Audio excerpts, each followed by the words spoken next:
Кыргыз Эмираттар бизнес форумунда Кыргызстан 50дөн ашык инвестициялык долбоорду сунуштады. Ошону менен катар өлкөдө жаңы түзүлгөн кыргыз индустрия, туризмди өнүктүрүү жана улуу көчмөндөр фонддору дагы өздөрүнүн долбоорун сунушташты. Ал менен биргеликте биз эркин экономикалык зоналары боюнча ошол эле тапта мамлекеттик жеке өнөктөш механизм боюнча да кандай багытта, кандай долбоорлорду дагы жакынкы мөөнөттө биз араб тарапка же жалпы эле ошол инвесторлорго тартуулайбыз деген максатта презентацияларды көрсөтөбүз. Кызматташуу жаатында араб тарап экологиялык таза азыктарды импорттоого кызыктар экенин билдирди. Бул багытта 10 миллион долларлык койдун этин экспорттоо боюнча ата мекендик ишкана Эмираттын 2 компаниясы менен келишим түздү. Эми ишкердин экспорту 3 эсеге көбөйөт. Жумасына 5 жолу күнүнө 3 тоннадан жөнөтүп атканбыз буга чейин.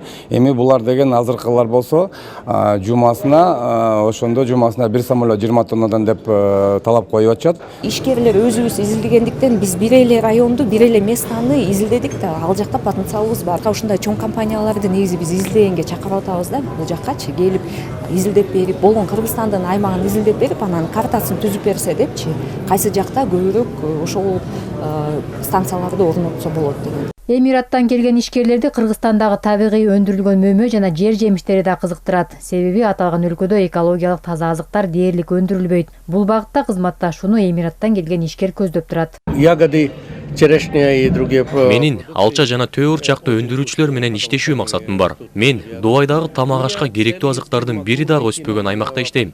Андыктан Кыргызстандагы даамдуу таза азыктар менен мекендештеримди да камсыздап, экспорт ишин жүргүзүүнү пландап турам. Улуттук инвестициялык агенттиктин директору Равшан Сабиров Кыргызстанга инвестиция салууга өзгөчө экономиканын энергетика, өнөр жай, айыл чарба, туризм жана саламаттыкты сактоо сыяктуу приоритеттүү тармактарына, ошондой эле аймактар аралык кызматташууга чакырды.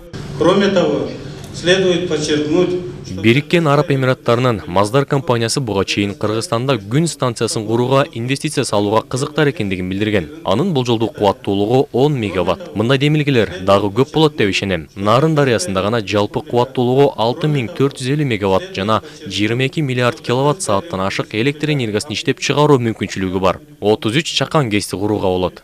Бириккен Араб Эмираттарынын экономика министри эки өлкөнүн ортосундагы товар жүгүртүүнү көбөйтүү каалоосун билдирди. Атап айтканда, туризм, айыл чарба, технология сыяктуу тармактарга инвестициянын агымын көбөйтүү, ошондой эле жергиликтүү продукцияны экспорттоо. Жыйынтыгында 11 миллион АКШ доллары суммасында эт жана бал жеткирүү боюнча келишимдерге, ошондой эле Кыргыз Эмират ишкер кеңешин түзүү жөнүндө кызматташуу боюнча меморандумдарга кол коюлду.